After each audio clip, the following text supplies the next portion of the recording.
Oh, hell no, Selena Drake snarled, her voice dripping with disgust. I am not sitting next to some cheap black single dad dragging his little emotional support tax deduction through the cabin. Heads turned instantly. Marcus Hale, 38, black, calm-eyed, wearing a clean but faded navy jacket, froze mid-step. His 7-year-old daughter, Lila, clutched his hand, her cloud-pattern hoodie pulled tight around her small brown face. Selena Drake, 41, white, billionaire, surgically sculpted curves, glowing tan skin, a fitted cream dress hugging her body like it worshipped her, stared at Marcus like he was pollution drifting into first class. Her diamond bracelet glittered as she waved at the flight attendant. Honey, fix this. I don't pay 7 figures in airline shares to breathe in Section 8 air. Passengers gasped. Marcus exhaled slowly. He had been insulted before, but rarely with such open venom. He lifted his boarding pass. Ma'am, I believe I'm in 12F. Selena laughed, a cold, razor-thin slice of sound. Sweetheart, someone like you sitting this close to first class is already charity. The attendant tried gently. Ms. Drake, he is ticketed. Ticketed! Selena snapped, her caramel lipstick stretching into contempt. People like him should be grateful to ride anywhere that's not strapped to the wing. Look at him. $30 backpack, clearance rack sneakers, probably saved 6 months for this seat. Her gaze cut to Lila. And the child? Cute. In a sad kind of way. Does she even have proper documents, or did they print those at home? Marcus stiffened. Don't speak about my daughter.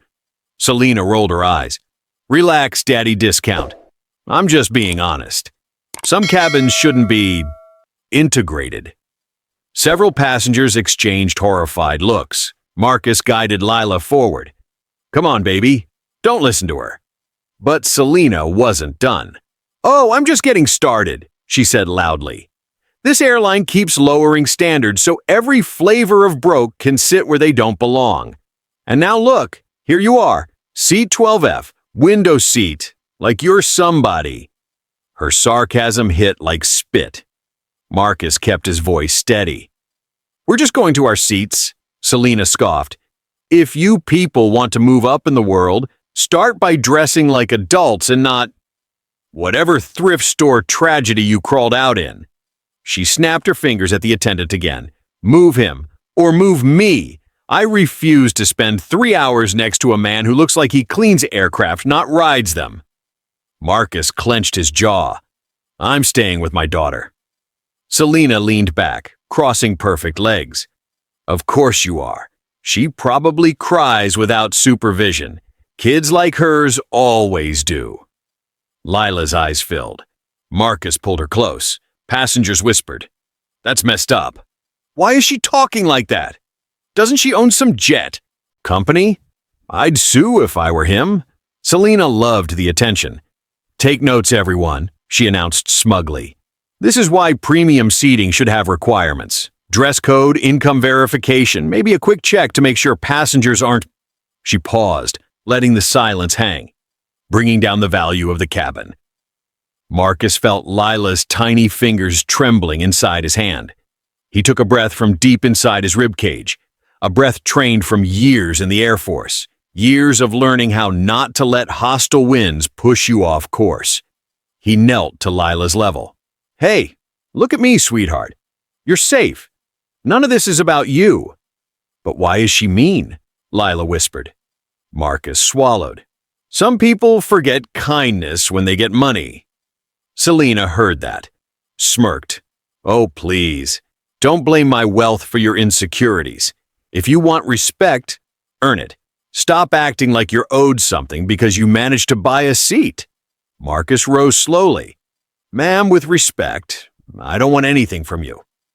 Selena's voice sharpened. Respect? You think we're equals? Let me enlighten you, Seat 12F. I own part of this airline. You're a placeholder, a warm body filling a chair.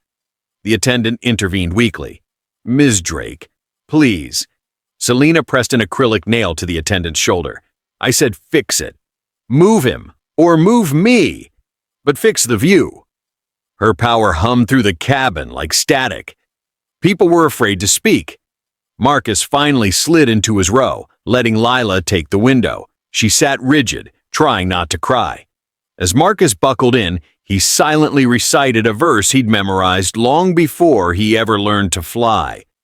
"Blessed are the meek, for they shall inherit the earth." Matthew 5:5. He wasn't meek from weakness. He was meek from discipline, from altitude. But Selena Drake had no idea that the quiet man she despised was once called Falcon 1, a pilot whose calm in chaos was legendary. And she had no idea the sky itself would soon expose her cruelty.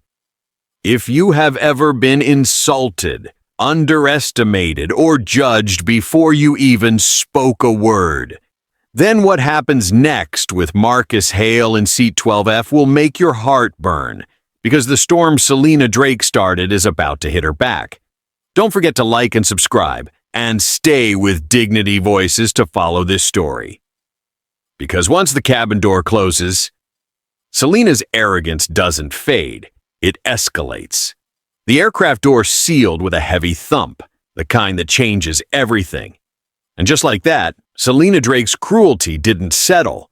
It expanded, like she now owned the oxygen. Flight 782 began taxiing, cabin lights dimmed, safety demos started. But Selena wasn't watching. She was watching Marcus, watching him like prey stepped onto her hunting ground. And the crew let her, because she wasn't just a passenger. She was Selena Drake, 41. Billionaire aviation queen, owner of Drake Aeronautics, strategic investor in the airline, and a walking threat to anyone whose paycheck depended on corporate approval. The plane lifted off smoothly, engines humming like distant thunder. Within 5 minutes, Selena pushed the call button, twice, then pointed an accusing finger toward Marcus and his daughter. "Yes, hi," she said loudly when the attendant approached. "Is there a reason Seat 12F is allowed to hoard overhead bin space? Or is this another one of your diversity allowances?" Marcus blinked. "Excuse me?" Selena smirked. "Oh, don't act confused. Your carry-on looked like it survived a garage sale. I'm sure it's bursting with whatever it is you people drag around." The attendant flushed. "Ms. Drake, his luggage meets all—" "Did I ask for a policy lecture?" Selena snapped. "Move it. Or move them. I don't care which." The attendant gave Marcus an apologetic look. "I'm sorry, sir. There's limited overhead room. Could you place your bag under the seat?" Marcus kept his voice calm. "I already did. What she saw was someone else's bag." Selena scoffed. "Typical. Blame others for clutter you probably caused." Passengers shifted uncomfortably. A woman in 11D whispered, "Why is she still going after him?" Her husband murmured, "Because she can." 10 minutes into flight, Marcus clicked the call button. Lila's allergy meal, required, still hadn't been delivered. The junior attendant approached timidly. "Sir, we're still locating the meal. There was a catering mix-up." Selena burst into laughter. "A mix-up? Honey, just tell him the truth. People who can barely afford the ticket don't usually get special meals." The attendant swallowed, mortified. "Ms. Drake, please." Selena's lips curled. "What? It's not like I'm wrong." Marcus bit back frustration. "My daughter can't have peanuts." Selena rolled her eyes dramatically. "Here we go. Another one of those modern kids with imaginary allergies because their parents need attention." Lila's lower lip quivered. She clutched her stuffed cloud toy closer. Selena smirked. "Aw, sweetie, don't cry. Daddy's just dramatic. You'll live." That did it. Several passengers turned her direction with disgust. A middle-aged man in 13A said under his breath, "Jesus, lady, tone it down." Selena turned her head slowly. "Excuse me? Are you addressing me?" "Me?" He shrank back. Selena flipped her hair. "Thought so." The junior attendant tried again. "Mr. Hale, we'll keep looking. I promise." Marcus nodded politely. "Thank you." But as she left, Selena whispered loudly, "Pathetic. These people walk around acting noble when they're just She didn't finish the sentence, but the venom was enough. The real escalation came 20 minutes later. The beverage cart rattled down the aisle. Marcus sat straight. Lila curled softly against him. The senior attendant reached their row. "Sir, what can I get you?" Before Marcus could reply, Selena leaned over the aisle, her voice bright and weaponized. "Oh, he'll probably want something free, something cheap. Water from the tap, maybe? Or whatever scraps you give the budget passengers." Marcus clenched his jaw. "I'll take an apple juice for my daughter." Selena gasped in mock offense. "Juice? Sugar? No wonder she's hyper. Poor parenting 101. The attendant's patience snapped slightly. "Ms. Drake, please let me—" Selena tapped the attendant's badge.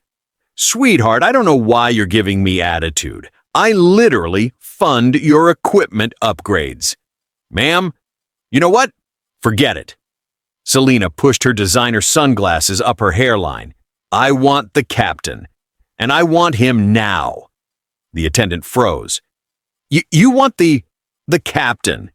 "Yes, the pilot, the man in charge, since none of you seem to know how to deal with disruptive passengers." Marcus looked up, startled. "What? I haven't said a word." Selena raised her voice so everyone heard. "You've been making noise since boarding, complaining about food, space, service. I don't feel safe sitting near you." Passengers sat in stunned silence. That was the line rich people use to weaponize aviation rules. "I don't feel safe." The attendant's face drained of color. "Ms. Drake, he hasn't been disruptive." "He has," Selena barked. "And unless you want a lawsuit, you will alert the cockpit." She pointed dramatically at Marcus. "I want him evaluated." The word hung like a threat. Marcus inhaled slowly, the way he used to before pushing an F-22 through turbulent updraft. He kept his voice level. "Ma'am, please stop. My daughter is scared." Selena smirked triumphantly. "Good. Maybe fear will teach you some manners." Several passengers gasped. A woman in 11C whispered, "Someone record this." Phones came up. Selena didn't care, because she believed the system was hers, and she believed nothing could touch her. Marcus placed a protective arm around Lila. "We're okay, baby," he whispered. "Focus on Dad's voice." But Lila's breath quickened. "Daddy, I don't like her." "I know, just breathe with me." Selena watched with amusement. "So fragile," she said. "Honestly, this is why some people should just stay home." Marcus didn't turn, didn't rise, didn't break, but something changed behind his eyes, something Selena didn't notice, something the sky would later recognize instantly. The silence around Marcus wasn't submission, it was restraint. The kind only men with training, discipline, and a call sign carry, the kind that becomes dangerous when pushed. Turbulence shivered through the cabin, but Marcus Hale barely felt it. His expression was the same calm mask he had worn since boarding, but inside, old memories began unspooling like classified footage returning to life. Lila leaned against him, gripping his sleeve. "Daddy, are you mad at her?" "No," he whispered. "I don't waste anger on the unimportant." Selena Drake was still snapping at the attendants in first class, her voice slicing the air like a blade, but Marcus no longer seemed to hear her. His mind was flying somewhere else, somewhere higher, somewhere louder, somewhere he had promised never to return to. A desert sun blazed across a runway in Nevada.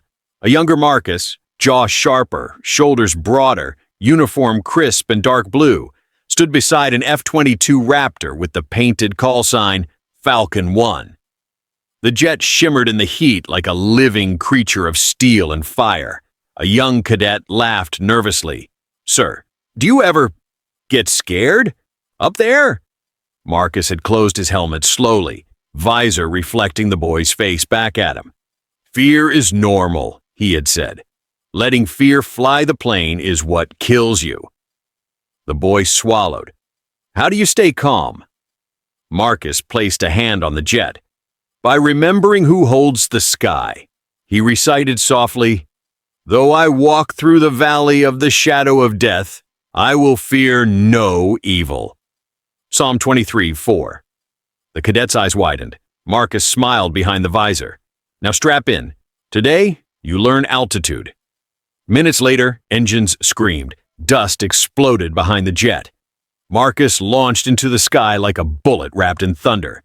He wasn't just flying. He was performing art with gravity. Every tilt, every angle, every maneuver, deliberate, disciplined, controlled. He was known across the base for one thing. Falcon 1 never panicked. Not in turbulence, not in storm cells, not even when warning lights flashed red. A commander once said, "If the sky had a heartbeat, Marcus Hale flies in sync with it." Then the flashback shifted.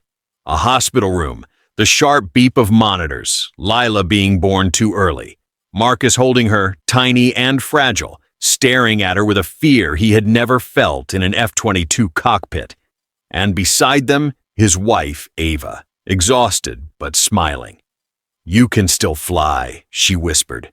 "She'll grow up watching you." But 2 years later, another hospital room, another monitor, a silence that never left him. Marcus left the Air Force the same year. He gave up wings, he gave up missions, he gave up altitude. Because Lila needed gravity, she needed stability, she needed him. But he never gave up discipline. He never gave up quiet strength. He never gave up the instincts that made him Falcon 1. Even now, even on Flight 782, every vibration, every shift in engine pitch, every tiny metallic whisper from the aircraft, he heard all of it. He understood all of it. And he felt the turbulence tightening in a way that didn't match normal patterns. Another light tremor rippled through the cabin. Marcus straightened slightly. The passenger beside him noticed. "Everything okay?" Marcus nodded. "Just listening." "For what?" Marcus didn't answer, because the cockpit wasn't the only place where control mattered. Sometimes the real cockpit was inside your mind. And in Marcus's mind, old training came back automatically, like a returning tide. "Be still and know that I am God." Psalm 46:10.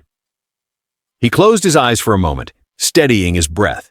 A flight attendant passed, still shaken from Selena's earlier tantrum. Marcus lowered his voice. "Any update on the allergy meal?" The attendant winced. "We're still looking. Honestly, the catering truck didn't load it." Lila's face fell. "So I can't eat?" Marcus forced a soft smile. "We'll find something safe." Selena overheard. Of course she did. She turned her head with a smirk sharpened like a blade. "Oh, the poor little princess doesn't get her custom meal? Tragic. Maybe next time Daddy buys first class instead of stealing oxygen from premium." Marcus ignored her, but his silence only emboldened her. "You know what you remind me of," she said loudly. "Those men who get one lucky break in life and spend the rest pretending they deserve more." The cabin stiffened. Marcus inhaled, slow, controlled, trained. He looked at Lila. "You okay, sweetheart?" She nodded, though her voice trembled. "Are we safe, Daddy?" Marcus smoothed her hair gently. "Always. Daddy knows airplanes." Selena chuckled, cruel and musical. "Oh, really? You know airplanes? What, did you watch some YouTube videos? Fix luggage carts? Sweep a hangar?" Marcus didn't respond. He didn't need to, because the engines hummed again, a subtle octave shift, like a throat clearing before a warning. And only one man in this cabin understood exactly what it meant. Only one man could decipher engine harmonics the way others read language. Only one man had flown through storms, combat, and failure rates so rare they were measured in decimal dust. Falcon 1, and Selena Drake had chosen the wrong sky to act like a god in. As the aircraft leveled, Marcus felt a familiar peace rise in him, a peace that didn't come from altitude, but from something deeper. He whispered to himself, "The Lord is my light and my salvation. Whom shall I fear?" Psalm 27:1. His hands relaxed, his breathing synced with the engines.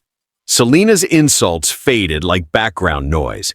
because Marcus had flown through storms she couldn't even imagine, and one storm was coming for her. Selena tossed her hair and muttered, "Men like him always break eventually. Just wait." But the truth was the opposite. Marcus Hale didn't break. Marcus Hale held, and the sky was about to remember him. If you've ever carried a past that no one around you knew, then what's coming next will hit you hard.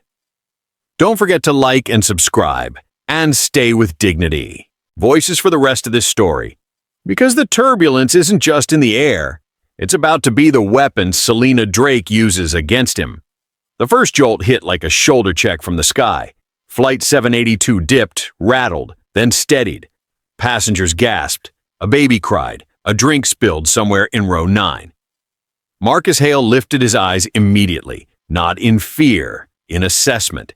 His brain registered it automatically. Turbulence, not severe, unexpected at this altitude. But Selena Drake reacted like turbulence was a personal insult. "Oh, for God's sake!" she snapped, gripping her champagne glass. "Do these pilots even know what they're doing? This isn't a school bus on potholes." A second jolt, harder. The overhead bins shook. Marcus's daughter Lila clutched his arm. "Daddy!" "It's okay," he murmured. "Just bumps, like riding over waves." Selena scoffed. "Exactly. Waves you people are used to. Not me. I fly private." Another rumble vibrated through the cabin. And then Marcus smelled it. A faint, metallic tang, like burning wires mixed with hot dust. A smell only a pilot would notice. A smell only someone who had flown thousands of hours would interpret instantly. But Selena noticed something else. Opportunity. She pressed her call button so hard the panel clicked. "Flight attendant, now!"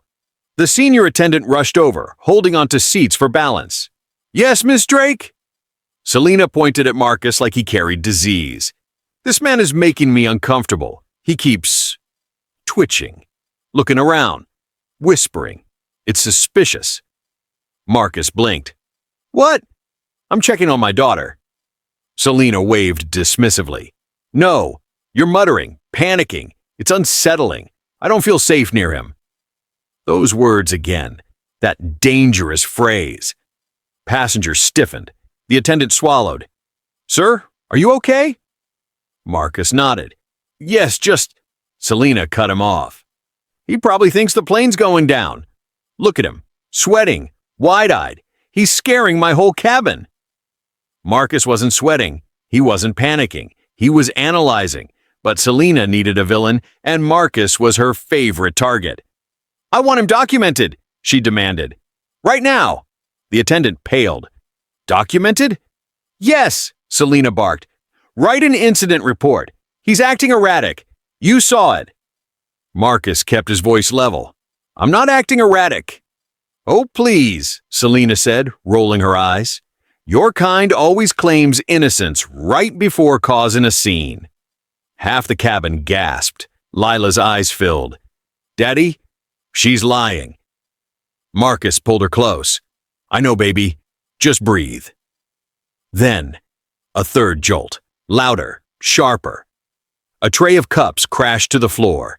People yelped. A few screamed. Marcus's pilot instincts fired instantly. He heard an uneven whine from engine 2, a sound he recognized all too well. Compressor stall. Symptoms.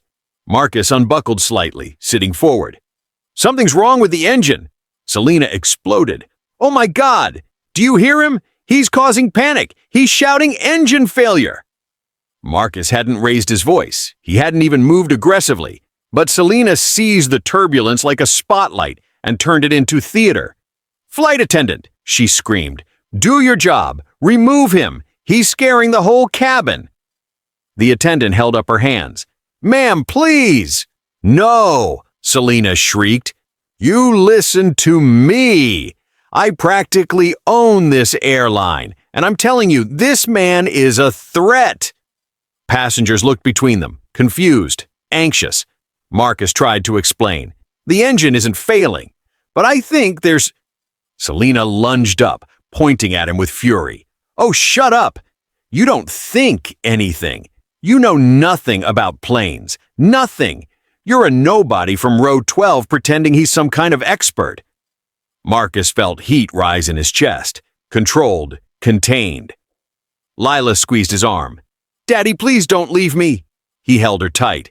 I'm right here. I'm not going anywhere. Selena clapped dramatically. There! See? He's emotionally unstable. He's elevating his voice. Remove him! Remove him now! The attendant whispered urgently. Ms. Drake, he's with a child. We cannot. Then move them, Selena screeched. Put them near the bathroom. Put them in the back. I don't care. But get them away from me before he makes this turbulence worse. Marcus stared at her.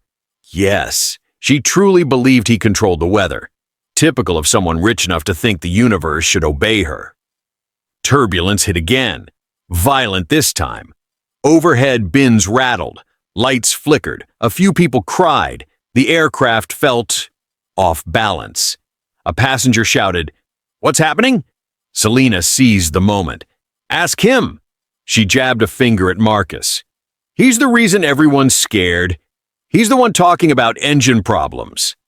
Marcus inhaled deeply. Listen to me carefully, he said to the attendant. There is a smell coming from engine 2. I think... Selena cut him off again. Oh, stop with a fake expertise. You probably watched Top Gun and decided you're a pilot. Marcus calmly repeated. There is a burning smell. Selena smirked. Oh, yeah? And what are you going to do about it, Captain Discount? Save us? Marcus didn't respond. He couldn't. His instincts were screaming louder than Selena. Another metallic scent drifted through the cabin, faint but real. Marcus stood halfway, gripping the seat. I need to speak to the flight crew, Selena shrieked. He's trying to rush the cockpit. The cabin erupted into chaos. Sit down. Is he dangerous? Is this an attack? What's happening? Marcus raised his hands calmly. I'm not rushing anything. I just need to... Selena screamed, Air Marshal! Air Marshal, now! A murmur swept the rows. Is there an air marshal on board? What did he do? Is this man crazy? The junior attendant, trembling, whispered to Marcus, Please sit. Please. She's saying you're creating a threat. Marcus sat. Slowly, deliberately, but his eyes remained laser-focused on the right wing. Something was building. Something the cockpit needed to know, and Selena Drake had successfully trapped him into silence. The turbulence eased, just for a moment, but the tension inside Flight 782 didn't. The cabin felt tight, humid with fear and accusation. Phones were out. Passengers whispered, glancing nervously at Marcus like he was a ticking device instead of a father holding a trembling child. Selena Drake had engineered the perfect trap. She sat smugly in her leather seat, legs crossed, champagne refreshed, glowing like chaos was her natural perfume. Honestly, she said loudly, this is why airplanes need better screening. People acting paranoid, muttering nonsense, it ruins the entire experience. Marcus ignored her. He couldn't afford to take the bait anymore, because something was wrong with Engine 2, and now that the smell had intensified, he could no longer pretend it wasn't happening. A soft whining tone bled through the cabin wall, so subtle most passengers wouldn't hear it. Marcus heard it instantly. Compressor instability. Onset. Early stage. He exhaled slowly, steadying his breath, steadying his mind. Lila tugged his sleeve. Daddy, why does the plane sound weird? His voice went calm, deep, controlled. The voice he had buried. The voice he hadn't used since leaving the military. Eyes on me, baby, Marcus said. Deep breath. In and out. She mirrored him. Good. Daddy, are we in danger? Marcus shook his head. We're okay. Daddy just needs to listen right now. Selena overheard. Oh yeah, listen. Like you have any expertise. You sound like you're pretending to be a pilot. It's embarrassing. Sit still and stop scaring people. Marcus didn't look at her. Instead, something inside him clicked. Something he thought he had buried forever. And he whispered, "Lord, give me wisdom, for you give to all generously." James 1:5. It steadied him instantly. Another small vibration rippled along the fuselage. Marcus straightened, listening not with ears, but with instinct. He leaned toward the junior attendant walking past. Her hands shook as she poured drinks for passengers. "Miss," Marcus said softly, "I need you to tell the cockpit there's a tonal fluctuation in engine 2 and a burning smell at row 12. The attendant blinked rapidly. "Sir, I can't, not after what Ms. Drake said." "This isn't about her," Marcus said calmly. "There's a real issue. But if I tell the captain you think something's wrong with the engines, you're not telling him what I think. You're telling him what I hear. There's a difference." She hesitated, torn, glancing at Selena. Selena saw the interaction and pounced. "Oh, for God's sake!" she barked. "Are we still entertaining this man's paranoia? He is not an expert. He's a nobody trying to show off." Marcus's jaw tightened. He kept his voice level. "I'm not trying to show off." "Then shut up!" Selena spat. "No one asked for your commentary on how planes work." The attendant swallowed. "Sir, I'll let the cockpit know." Quietly. "Thank you," Marcus said. But Selena was not done. She stood up suddenly, wobbling slightly as the plane hit a soft bump, then corrected herself with a dramatic flourish.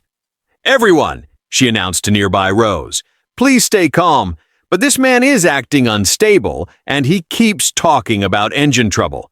If anyone feels unsafe, let me know, and I'll speak to the captain personally." Marcus closed his eyes, forcing down the heat rising under his ribs. Lila whispered, "Daddy, I'm scared." Marcus placed his hand on her back, grounding her. "It's okay. Remember what we say?" Lila nodded slowly. "The Lord is our refuge." Marcus smiled faintly. "That's right.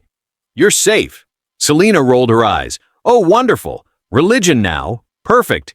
Just what we need. A panicking, praying man spreading fear in premium seating." Marcus held her stare without blinking. "Ma'am," he said quietly, "I don't panic." She scoffed. "You? You're jittery, sweating, twitching?" "I'm listening," Marcus corrected. "There's a difference." Selena leaned forward, her voice dripping with contempt. "You listen like someone pretending to have a skill he's too broke to possess." Passengers murmured. Someone whispered, "Why is she doing this?" Another said, "He seems calm. She's pushing him." But Selena wasn't finished. Not even close. A sudden stronger vibration hit the cabin. Not violent, but distinct. The lights flickered. Marcus straightened in a single motion. Automatic, trained, instinctive. Passengers nearby flinched at his sudden alertness. Selena seized the opportunity. "See? Look at him! He's freaking out! He knows something is wrong! He's scaring my entire section!" Marcus kept his voice low but authoritative. "Everyone stay seated. Keep belts tight. It's just—" Selena shrieked. "Stop pretending you're a pilot!" Marcus's eyes sharpened. Not angry, focused. He turned to Lila. "Sweetheart, we're going to do our breathing. Ready?" She nodded. "Yes, Daddy." Marcus's cadence shifted. A steady, rhythmic tone, a tone that wasn't for comfort. A tone that F-22 crews once used to synchronize under fire. In, 2, 3. Out, 2, 3. The voice was quiet, but the cadence was unmistakable. Precise, measured, military. A nearby passenger frowned. "Why does he sound trained?" Another whispered, "That voice. I've heard it on a documentary." Selena's eyes narrowed. "What the hell are you doing?" Marcus didn't answer. He couldn't break the rhythm, because old instincts had snapped fully awake. He was no longer just listening to turbulence. He was reading it. He was decoding it. As the aircraft shuddered again, Marcus whispered to himself, "When you pass through troubled waters, I will be with you." Isaiah 43:2. It grounded him. brought him back into place. Selena saw it and smirked. Oh, look, he's reciting scripture. Perfect. Maybe he can pray the engine back together. Passengers shot her glares. The attendant returned, breathless. Sir, I passed your message to the cockpit. Marcus nodded. Thank you. She leaned in. The captain asked, how you noticed? Marcus hesitated, then gave the smallest reveal. Tell him Falcon cadence doesn't fade. The attendant blinked. Falcon... what? Marcus shook his head gently. He'll understand. She hurried away. Selena's jaw went slack. What did you just say? Marcus didn't respond. But the seed was planted. The breadcrumb dropped. The sky had been alerted. And the truth about Marcus Hale was rising like a storm front. If you've ever been pushed to your limit but stayed calm because you knew something no one else did, then what comes next will make your heart pound. Don't forget to like and subscribe and stay with Dignity Voices for the next scene. Because in less than a minute, the sky outside Flight 782 will answer Marcus Hale back, and Selena Drake will witness a reversal she never imagined. The next jolt wasn't turbulence. It was recognition. A metallic shriek rippled through the fuselage, a sound so thin, so sharp, so specific that only one man in this cabin understood what it meant. Engine 2 was flirting with a stall. Passengers didn't know. Crew didn't know. Selena Drake sure as hell didn't know. But Marcus Hale did. Every part of him, from his breathing to the subtle shift in how he held Lila, became deliberate, precise, controlled. Daddy? Lila whispered. Marcus placed his palm on her back. Eyes on me, in and out. She followed, steady, safe. Selena watched with cruel fascination. Oh, please, she drawled loudly. Can we get a real adult to calm the cabin? This man is acting like a wannabe hero again. But before anyone could answer, a faint tone crackled through the overhead speakers, barely audible, almost accidental. A tiny, misplaced comm feedback loop, enough for a miracle, or a revelation. On the secured military frequency running parallel to civilian airspace that day, 2 F-22 Raptor pilots cruising in training formation heard it. A cadence, a rhythm, a voice no one forgets. A Falcon cadence doesn't fade. The words weren't meant for them, but they hit like lightning. Captain Ruiz, a seasoned aviator with 20 years in the seat, listened as the junior attendant whispered urgently, Sir, passenger in 12F said he heard a tonal fluctuation in Engine 2, and he asked you to confirm Falcon cadence. The cockpit froze. The first officer slowly lowered his checklist. Falcon cadence? Sir? The attendant whispered. Does that mean anything? The pilots exchanged a look, pale, stunned. The captain swallowed hard. You said seat 12F? Yes, sir. Captain Ruiz's voice cracked. Holy. Tell him we received the message and ask one question. What question? The captain hesitated, then whispered, Ask him. What call sign? The junior attendant rushed back, kneeling beside Marcus. Sir, the captain wants to know your call sign. Selena barked a laugh. Oh my God, are you kidding me? This is pathetic. What is this? A movie? Is he gonna pretend he's Maverick now? But the attendant wasn't joking, and Marcus knew the question was real. He held Lila close, brushed a curl behind her ear, and answered softly, Falcon 1. The attendant blinked. Falcon 1? Marcus nodded once. Tell him exactly that. She hesitated. Are you saying you were... Marcus gave a faint, sad smile. Not now. Go. She ran. Selena stared, confused. What the hell is Falcon 1? Is that supposed to impress me? Is that some urban nickname? But the passengers around her suddenly looked uneasy, alert, because Marcus's voice, that calm, deep steadiness, didn't sound like a man bragging. It sounded like truth.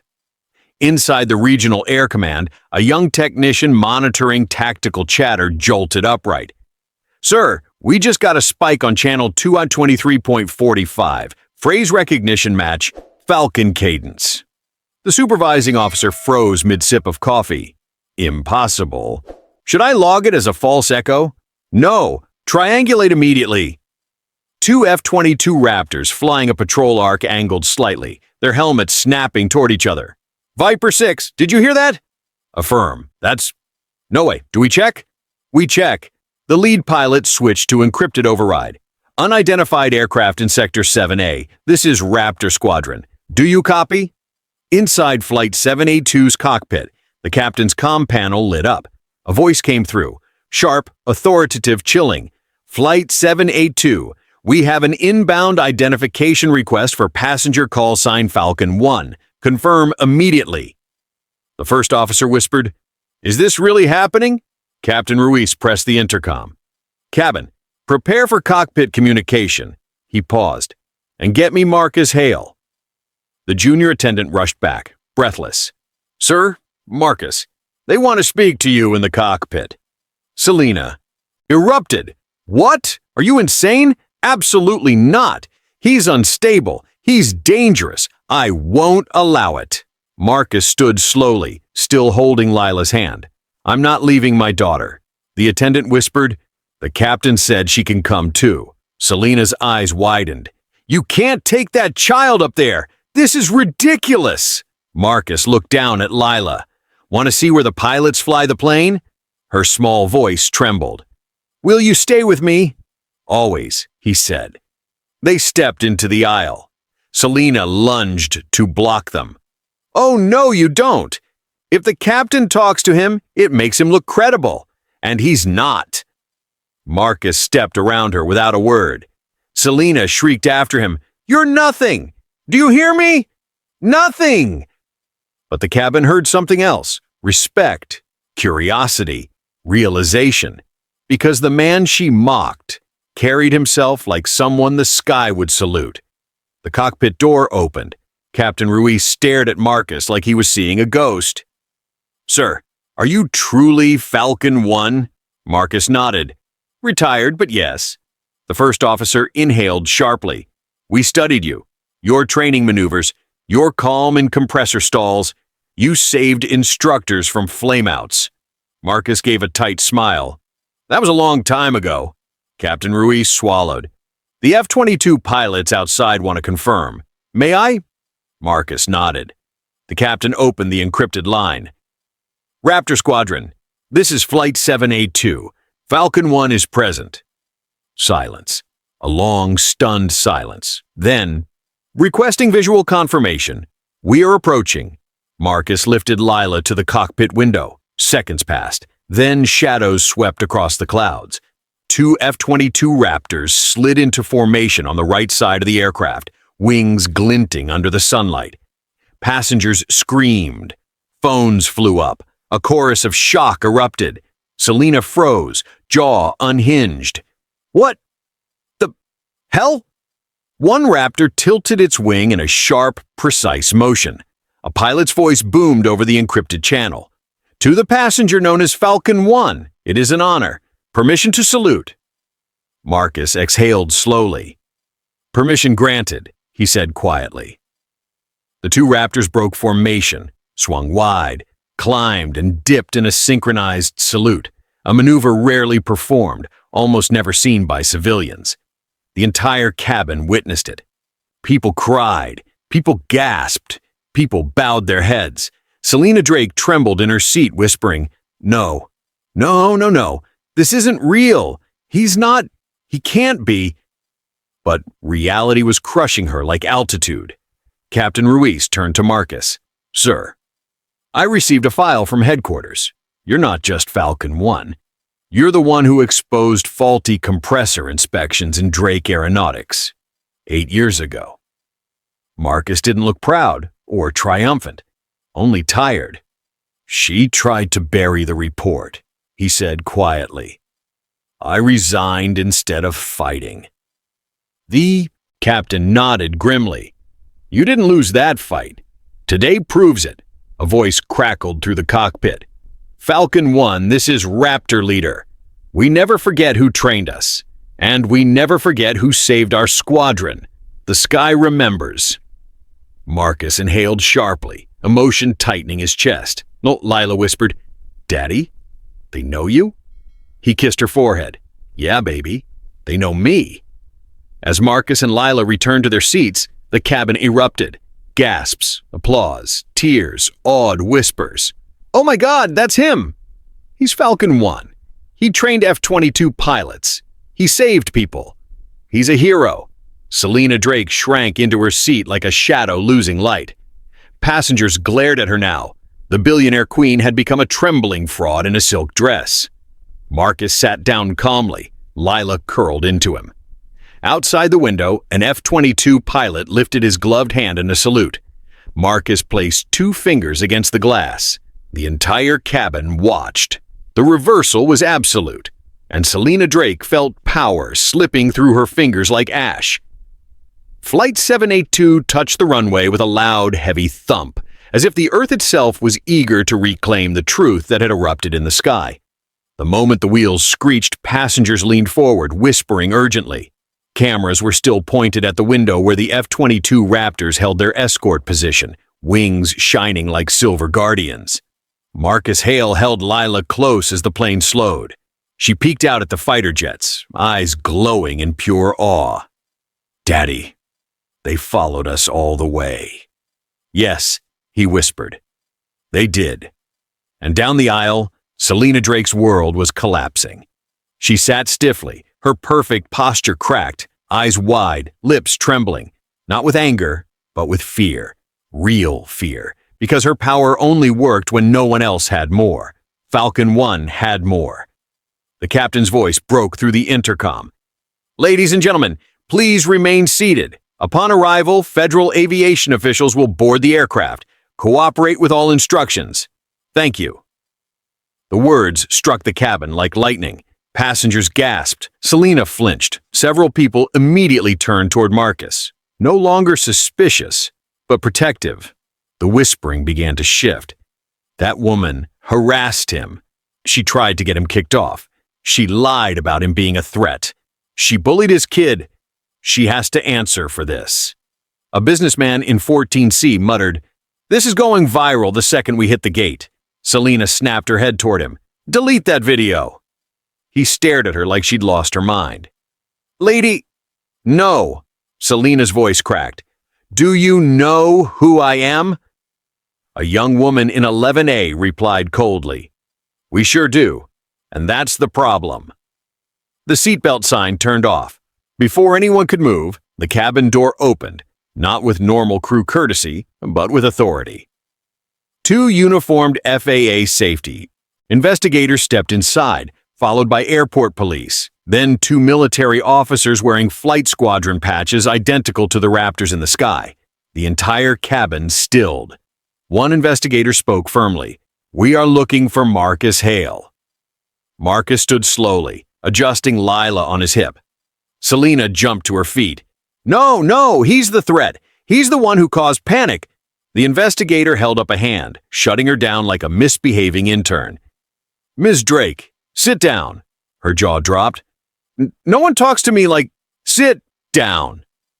Selena sank into her seat, stunned. The military officer stepped toward Marcus and saluted sharply. "Sir, Raptor Squadron sends their respects and their gratitude."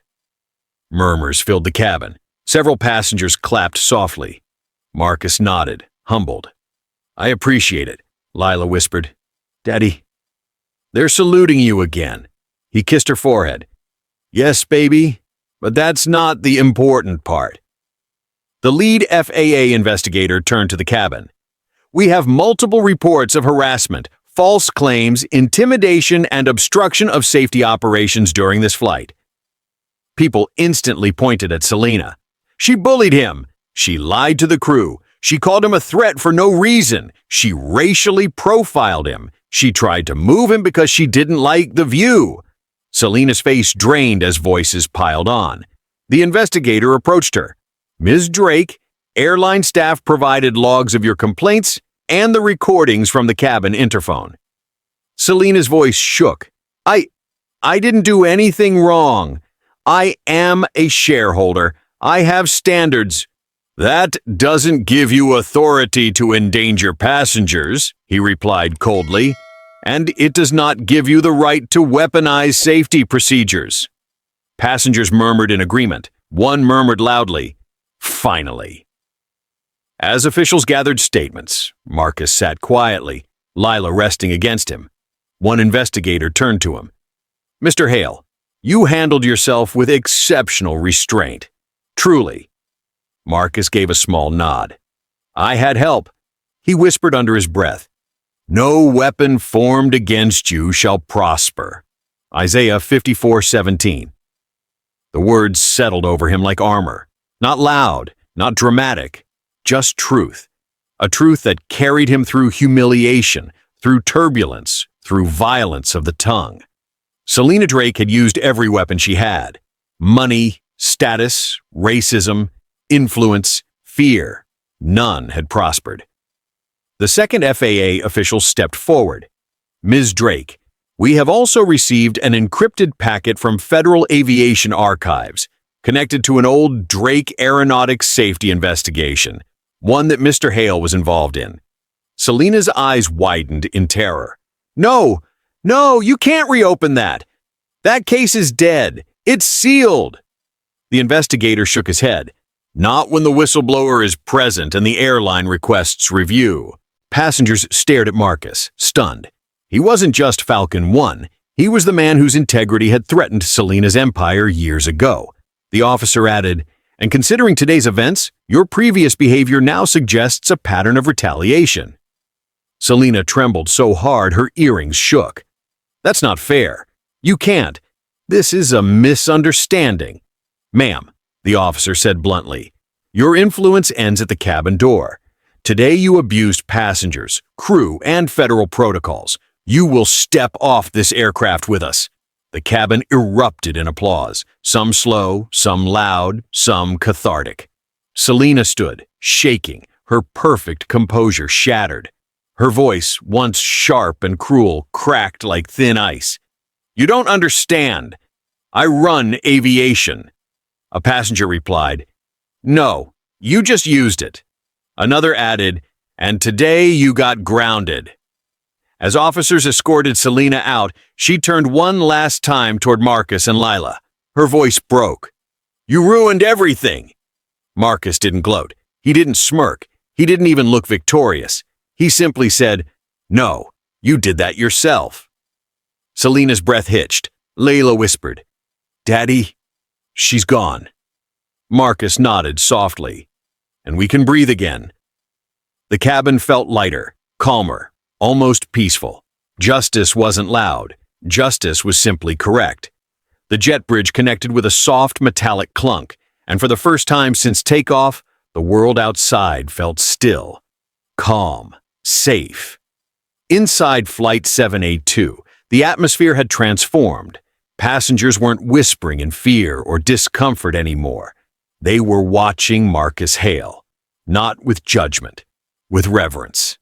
Lila hugged his neck, her small fingers still trembling. "Daddy, are we going home now?" "Soon," he whispered. "We're almost there." The door of the aircraft swung open. Airport security stood waiting.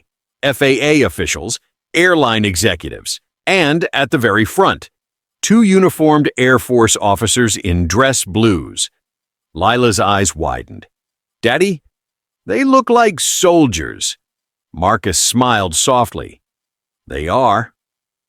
As he stepped off the plane holding his daughter's hand, the officers snapped to attention. Then they saluted. Not a casual salute, a full, crisp, ceremonial one. Passengers spilling into the jet bridge gasped. Many raised their phones again, capturing a moment they'd tell their kids about. Lila whispered, "Daddy, they're saluting you." Marcus swallowed hard. He hadn't been saluted in 8 years. The lead officer spoke clearly. "Major Hale, Falcon 1, on behalf of the United States Air Force, welcome home." Marcus's eyes glistened. "I'm retired, sir." The officer shook his head. "Respect doesn't retire." Behind them, applause broke out on the bridge. Real applause, warm, respectful, not the polite kind people give after landing safely, the kind given to someone who earned honor quietly. Passengers from Flight 782 approached him one by one. A woman wiped tears. "I'm so sorry for how she treated you." A man added, "You stayed calm when most people would have snapped. That taught me something today." A teenage boy whispered, "Sir, I want to fly jets one day. You're incredible." Marcus shook each hand, humble as always. Lila clung to his shirt. "Daddy, are you famous?" Marcus laughed softly. "Not famous, baby, just known by the right people." A sharply dressed airline director stepped forward. "Mr. Hale, on behalf of the airline, I want to personally apologize for the mistreatment you and your daughter faced today." Marcus nodded politely. "Thank you." "The crew members involved will be disciplined," the director added. "Selena Drake has been removed from her shareholder privileges pending federal investigation." The entire jet bridge buzzed at that confirmation. Marcus didn't gloat. He didn't even smile. He simply said, "Protect your crew. Treat your customers with dignity. That's all anyone asks." The director bowed his head. "You have my word." Marcus and Lila stepped into the terminal. A crowd had gathered. They must have heard. People held phones, but they weren't shoving, weren't shouting. They were giving space, a corridor of respect. Lila squeezed his fingers. "Daddy, is this because you were a pilot?" Marcus crouched down to her level. "No, baby. This is because we stayed calm. Because we didn't let cruelty make us cruel. Because doing the right thing always rises." She smiled weakly. "Like a plane." "Exactly." He lifted her into his arms and kissed her forehead. "You are the reason I fly right, even without wings." As the Raptors peeled away from the airport airspace, air traffic control relayed a final message from the pilots. "Falcon 1, the sky still remembers your steadiness. We stand because men like you stood first." Marcus closed his eyes. A single tear slid down his cheek, not from pride, but from gratitude. He whispered, barely audible, "For everything I've lost, Lord, thank you for what remains." Lila leaned in. "What remains, Daddy?" He looked into her eyes, the same eyes her mother once had. "You." What happened on Flight 782 wasn't just a confrontation between power and humility. It was a reminder that God lifts the humble in His own perfect timing. Selena Drake had wealth, status, and arrogance, but none of it could withstand truth. Marcus Hale had nothing but calm, dignity, and a quiet spirit. And God turned that into protection, honor, and justice. It echoes the timeless scripture, "Humble yourselves before the Lord, and He will lift you up." James 4:10. Marcus didn't fight back with rage. He didn't shout. He didn't curse. He stood firm. He stayed gentle. He protected his daughter. And God handled the rest. In a world loud with pride, men like Marcus remind us, strength is not noise. Strength is discipline. Strength is faith under pressure. When the storm hits, it's not the loudest who rise. It's the ones anchored in truth. Let this story remind you, your dignity is your armor. Your patience is your weapon. And God lifts those who refuse to bow to darkness. If this story touched your heart, if you believe dignity can overcome cruelty, if you've ever been underestimated, humiliated, or pushed down, then stay with Dignity Voices for more stories of justice, faith, and quiet strength. Like, subscribe, and share this story so more people can be reminded that even in Seat 12F, God can lift you higher than any first-class throne.